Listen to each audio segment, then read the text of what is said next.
নমস্কার বন্ধুরা, সবাইকে স্বাগত জানাই শ্রাবন্তী কিচেন অ্যান্ড ডেলি ব্লগে। আজকে নিয়ে চলে এসেছি একটা একদম সিম্পল রেসিপি, যেটা হলো তালের বড়া। এটা তো আমরা বর্ষাকালে প্রত্যেকেই বাড়িতে বানিয়ে খাই। তো চলুন এই রেসিপিটা খুব তাড়াতাড়ি বানিয়ে ফেলি। বাড়িতে থাকা ইনগ্রেডিয়েন্টস দিয়ে বানাবো। আর এই রেসিপির জন্য আমি চালের গুঁড়ির ব্যবহার করছি না। চালের গুঁড়ি ছাড়াও যে মুচমুচে তালের বড়া বলুন বা ফুলুরি বলুন বানানো যায়, সেটাই আজকে বানাবো। প্রথমেই নিয়ে নিয়েছিলাম একটা বড় সাইজের তাল, সেটা থেকে 3টে আটি বের করে নিয়েছি। এরপরে এই ব্লেডটার সাহায্যে তালের পাল্পটাকে বার করে নিয়েছি। তো দেখুন খুব সহজেই এরকমভাবে বেরিয়ে গেছে। আপনারা এরকমভাবে করে নিতে পারেন। তো এতটা তালের পাল্প বেরিয়েছে। এবারে এটাকে আমি একটা বাটির মধ্যে ঢেলে নেব, তবে অবশ্যই তার আগে একটু ছেঁকে নিয়েছি। এবারে এর মধ্যে দিয়ে দেব 1 বাটি সুজি। এখানে প্রায় আমি 150 গ্রামের মতো সুজি নিয়ে নিয়েছি। সুজিটা দিয়ে দিয়েছি। তো বেশ খানিকটা সুজি দিয়েছি। আপনারা যদি তালের পরিমাণটা আরও বাড়িয়ে নেন তাহলে সুজির পরিমাণটাও বাড়িয়ে নেবেন।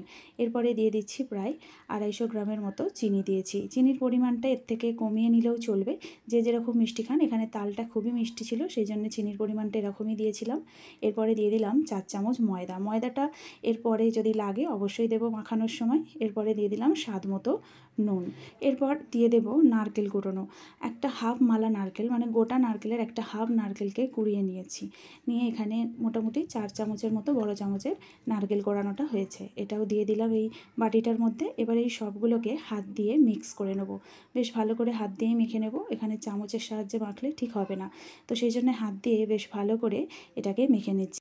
হাত দিয়ে একটু সময় ধরে এটা মেখে নেবেন, না হলে কিন্তু একটু তাল তাল থেকে যেতে পারে, অর্থাৎ একটু ডেলা পাকিয়ে যেতে পারে বা গুডলি, আপনারা যে ভাষাতেই বলেন না কেন। তো সেই জন্য একটু ভালো করে একটু সময় দিয়ে মেখে নেবেন। মাখার সময় যদি মনে হয়ে থাকে যে একটু নরম হয়েছে, তাহলে কিন্তু এখানে ময়দা অ্যাড করে দিতে পারেন। এখানে যেহেতু আমি চালের গুঁড়ি দিচ্ছি না, তাই ময়দা দিলে কিন্তু ময়দার পরিমাণটা একটু বেশিই লাগবে চালের গুঁড়ির তুলনায়। এখানে আমি আরও 2 চামচ ময়দা অ্যাড করে দিয়েছিলাম। আমার একটু মনে হচ্ছিল যেন এই মিশ্রণটা একটু পাতলা হয়েছে, সেই জন্য 2 চামচ ময়দা আমি আরও অ্যাড করে দিলাম। ময়দাটা দেওয়ার পর আবারও বেশ ভালো করে হাত দিয়ে এটাকে মেখে নিয়েছি। তো মাখা প্রায় কমপ্লিট হয়ে গেছে। দেখুন এরকমভাবে মেখে নেবেন। যদি আপনাদের হাতে সময় থাকে তো এটা আপনি অবশ্যই 2-4 মিনিটের জন্য রেস্টে রাখতে পারেন। তো এটা আমি যদিও রেস্টে রাখিনি, সঙ্গে সঙ্গেই বানানো শুরু করে দিয়েছিলাম। সঙ্গে সঙ্গে বানালেও কোনো প্রবলেম নেই, তো রেস্টে রাখলেও একটু ভালো হয়। এবারে কড়াতে বসিয়ে দিচ্ছি তেল। বেশ খানিকটা তেল দিয়েছিলাম। তেলটাকে মিডিয়াম ফ্লেমে রাখবো। অবশ্যই আগে একটু গরম করে নিয়েছি বেশ ভালো করে, তারপরে মিডিয়াম ফ্লেমে দিয়ে দিচ্ছি। তো তেলটা এখানে খুবই গরম আছে। এর মধ্যে একটা একটা করে ফুলুরির আকারে আমি এখানে দিয়ে দিচ্ছি। আপনারা যে যেরকম পারবেন হাত দিয়ে এরকম শেপ দিয়ে দেবেন। মোটামুটি গোল করার চেষ্টা করছি। আর এগুলো বড় ছোট আপনারা যেরকম সাইজ অনুযায়ী করে নিতে পারেন। আমি মোটামুটি মিডিয়াম সাইজের করে এগুলোকে গোল গোল আকারে দিয়ে দিচ্ছি। তো দেখুন তেলটা খুবই গরম আছে, এই জন্য বোঝা যাচ্ছে না ঠিক কতগুলো কড়াতে দেওয়া হয়েছে।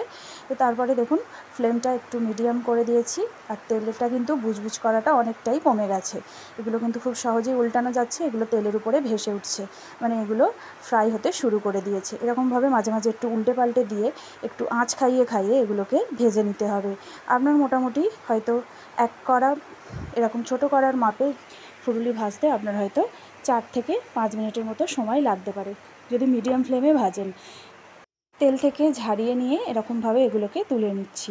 দেখুন তেলটাকে অবশ্যই ঝারিয়ে নেবেন, কারণ এক্সট্রা তেল উঠে গেলে এটা কিন্তু খেতে ভালো লাগবে না। আর এর কালারটাও দেখুন চেঞ্জ হয়ে এসেছে। লাল লাল করে ভেজে নিয়েছি। এগুলো খুবই মুচমুচে হবে, কারণ সুজি দেওয়া আছে। চালের গুঁড়ো দিলেও কিন্তু ক্রিস্পি হয়, ময়দা আর সুজি দিয়ে করলেও এটা স্বাদ অন্যরকমই হবে। আর সঙ্গে নারকেল দেওয়া আছে, কাজে এটা খুবই মিষ্টি মিষ্টি খেতে লাগবে। খুব বেশি হাই ফ্লেমে ভাজবেন না, তাহলে কিন্তু ভেতরটা তেতো হয়ে যেতে পারে। আর তালটা যদিও আগে থেকেই আমি একটু টেস্ট করে নিয়েছিলাম, এটা খুবই মিষ্টি তাল ছিল। তো দেখুন এর পরেও বেশ খানিকটা দিয়ে দিয়েছি। এখানে বেশ অনেকটাই দিয়ে দিয়েছিলাম কড়াতে, সেজন্য একটু ওল্টাতে অসুবিধা হচ্ছিল যদিও। তো এগুলোও দেখুন খুব তাড়াতাড়ি এরকমভাবে ভেজে নিলাম। খুব কম সময়ের মধ্যেই এগুলো ভাজা হয়ে যাবে। গ্যাসের আঁচটাকে অবশ্যই মিডিয়াম টু লো এর মধ্যে রেখে এরকমভাবে উল্টে পাল্টে আপনারা ভেজে নেবেন। খুব তাড়াতাড়ি এগুলো হয়ে গেছে। আর এগুলোর কালার খুব সুন্দর এসেছে, দেখতেই পাচ্ছেন। এগুলো খুবই ক্রিস্পি হয়েছে। চাল গুঁড়ো না দিয়েও এটা কিন্তু খুবই সুন্দর খেতে হবে। আর নারকেল দেওয়া রয়েছে, এর টেস্টটা একেবারেই অন্যরকম হবে। তো বন্ধুরা, এই রেসিপিটি কেমন লেগেছে অবশ্যই কমেন্ট বক্সে জানাবেন। ভালো লাগলে অবশ্যই একটি লাইক করবেন। এরকম রেসিপি দেখতে চাইলে আমার চ্যানেলটিকে সাবস্ক্রাইব করবেন। তো গরম গরম পরিবেশন করুন তালের বড়া বা বলুন তালের ফুলুরি। Thank you, bye by.